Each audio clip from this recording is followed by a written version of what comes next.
रहे बीपीएससी अभ्यर्थी आज सीएम सम्राट चौधरी के आवास की तरफ कूच करने जा रहे हैं और आज दोपहर 12 बजे गर्दनीबाग में छात्रों की मीटिंग है और मीटिंग में सीएम आवास के घेराव को लेकर फैसला होगा। 70वीं बीपीएससी परीक्षा को लेकर छात्र परीक्षा रद्द करने की मांग कर रहे हैं। छात्रों की ओर से परीक्षा में कथित पेपर लीक की गड़बड़ी और आरोप लगाए जा रहे हैं कि इन्हीं मांगों को लेकर छात्र पिछले कुछ दिनों से गर्दनीबाग धरना स्थल पर आंदोलन कर रहे हैं। इधर छात्रों के मार्च से पहले सोमवार शाम हुई मीटिंग में सरकार ने छात्रों की कुछ मांगों पर विचार करने का भरोसा दे दिया है, लेकिन आज छात्र बता रहे हैं कि 12 बजे वो सीएम आवास तक जाएंगे और अपनी मांगों को लेकर प्रोटेस्ट करेंगे। अब पटना के गर्दनीबाग में अलग अलग संगठनों के छात्र अपनी जिन मांगों को लेकर प्रोटेस्ट कर रहे हैं उनमें 70वीं बीपीएससी परीक्षा रद्द करने, टीआरई यानी कि टीचर्स रिक्रूटमेंट एग्जाम 4 में सिंगल कराने और नेगेटिव मार्किंग हटाने जैसी मांग की जा रही, क्योंकि इसको 2 फेजेस में करना था, उसे कह रहे हैं कि 1 फेज में होना चाहिए। अब छात्रों की मांग है कि पिछले 2 साल से भर्ती नहीं हुई है, ऐसे में एकल परीक्षा करवाकर बैकलॉग क्लियर किया जाए। अब मोर्चा ने ललित कला, संगीत, नृत्य और कंप्यूटर साइंस समेत उन विषयों में सीटें बढ़ाने की मांग की है जहां उनके अनुसार पर्याप्त सीटें नहीं है। अब इसके अलावा बीएसएससी की इंटर और स्नातक स्तरीय परीक्षाओं, दरोगा भर्ती, एईडीओ समेत लंबित परीक्षाओं की प्रक्रिया शुरू करने की मांग की गई है।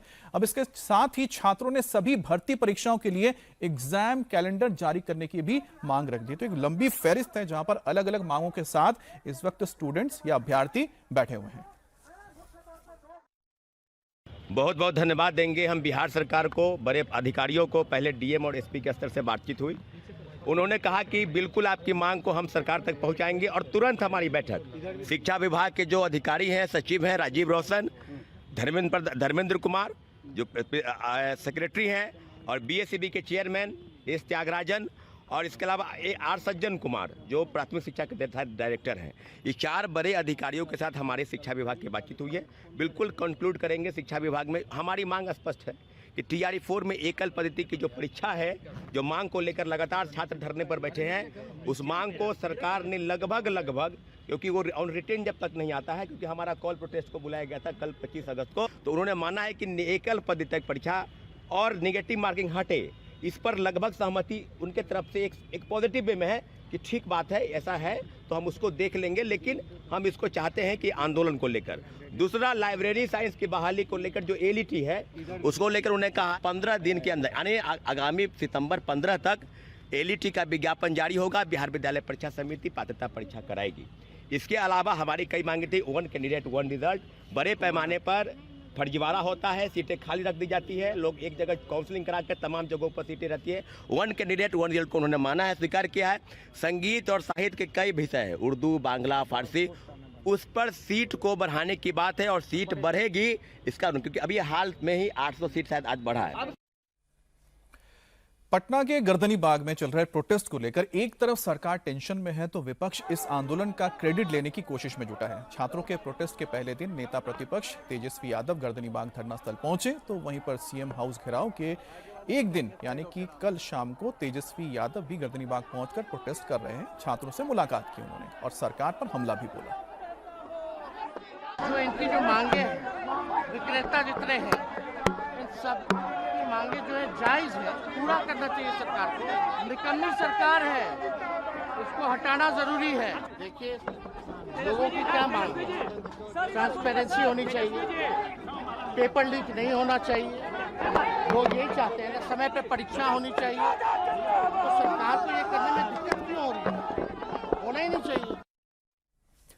अब पटना में प्रदर्शन कर रहे अभ्यर्थियों को लेकर बीपीएससी के एग्जाम कंट्रोलर राजेश कुमार को एक विवादित बयान देना महंगा पड़ गया है। छात्रों के साथ तेजस्वी यादव ने भी इस मुद्दे पर एग्जाम कंट्रोलर से माफी की मांग की है।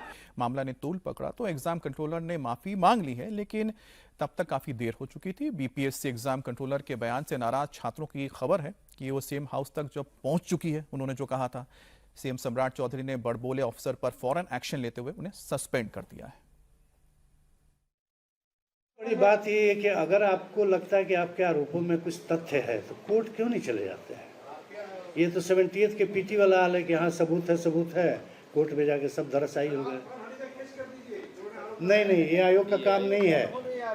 सुनिए प्रीतम जी, एक कहावत सुने होंगे, इसको काट दीजिएगा, हाथी चले बाजार कुत्ता भौंके हजार। आयोग का काम सर नहीं है। पारदर्शिता के साथ मेरा काम करना है, अगर कहीं गड़बड़ी है तो सर फोरम खुला हुआ है। तो हम ही लोग को ना बोला गया, तो हम ही लोग ना उनको वोट देकर जितवाते हैं। कुत्ते ही ना, कुत्ता ही वोट से मुख्यमंत्री बने हैं। मिथिलेश तिवारी जो शिक्षा मंत्री है, वो शिक्षा मंत्री कुत्ते की वोट से बने हुए हैं। शिक्षा मंत्री से संभल नहीं रहा, उनको बोलने का कुछ बोलते हैं कुछ। हम ही लोग वोट देते तभी ना वहाँ पे गए हैं, वो कुत्ता ही वोट देता है तभी ना वहाँ पे गए हैं। बीपीएससी के अधिकारियों ने बच्चों को कहा कुत्ता भौंके हजार, हाथी चले बाजार। अब ये सोचने की बात है कि सबसे पहले ये पीटी मेंस की बात कहां से आती है। पीटी मेंस की बात वहां से आती है जब एईडीओ का पेपर लीक इन लोगों से संभला नहीं।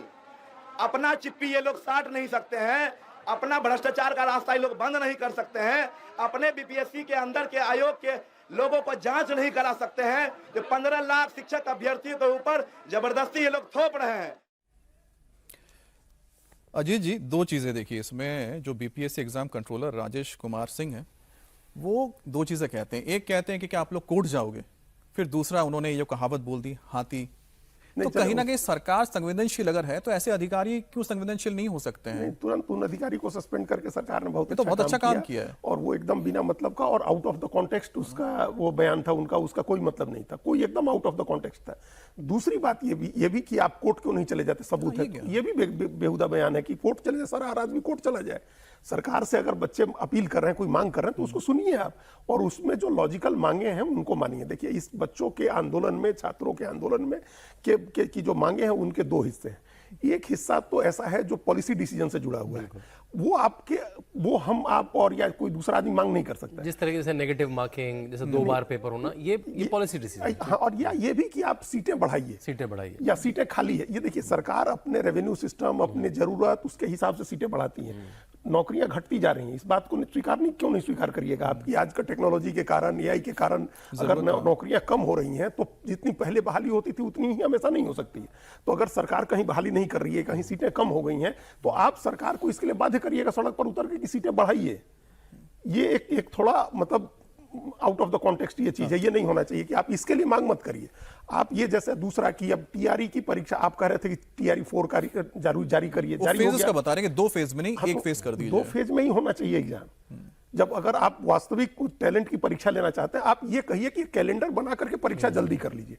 परीक्षा का कैलेंडर बनाने की मांग ठीक है, लेकिन ये अच्छा एक फेज में होने पर इन्हीं बच्चों को परेशानी होती है। एक फेज में सीधे बहाली होने का मतलब है कि आप एक बार भी पेपर कहीं लीक हो गया एक भी सेंटर पर, तो फिर वापस सारा प्रक्रिया शुरू करिए।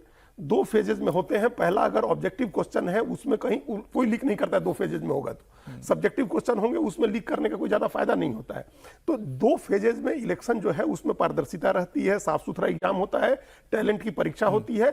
आप ये जरूर कहिए सरकार से कि आप टाइमली करा लीजिए, कैलेंडर जारी करके करा लीजिए। देखिए, जो अजीत जी ने बात करी, ये मैं कई समय से कह रहा हूँ, जितने भी पेपर एक बार में होते हैं उसके लीक होने की प्रोबेबिलिटी सबसे ज्यादा होती है। उसके लिए एक शब्द होता है 1 and done, मतलब एक एग्जाम दिया और आपके बारे नारे हो गए।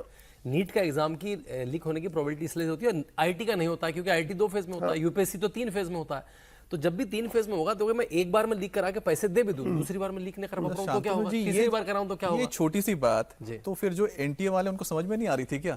नीट तो 2 बार में नहीं हो सकता। दूसरा तरीका है उसका, तो सीबीटी करा लें हम उसको। कंप्यूटर बेस्ड, जितने भी कंप्यूटर बेस्ड टेस्ट है उसमें कुछ और दिक्कतें आ सकती हैं, कंप्यूटर हैंग हो गया, कीबोर्ड नहीं चला, लेकिन उसमें लीक होने की प्रोबेबिलिटी ऑलमोस्ट। लेकिन अब जो छात्रों का ये पूरा का पूरा आप देख रहे हैं आंदोलन, झारखंड दिल्ली से शुरुआत हुई, फिर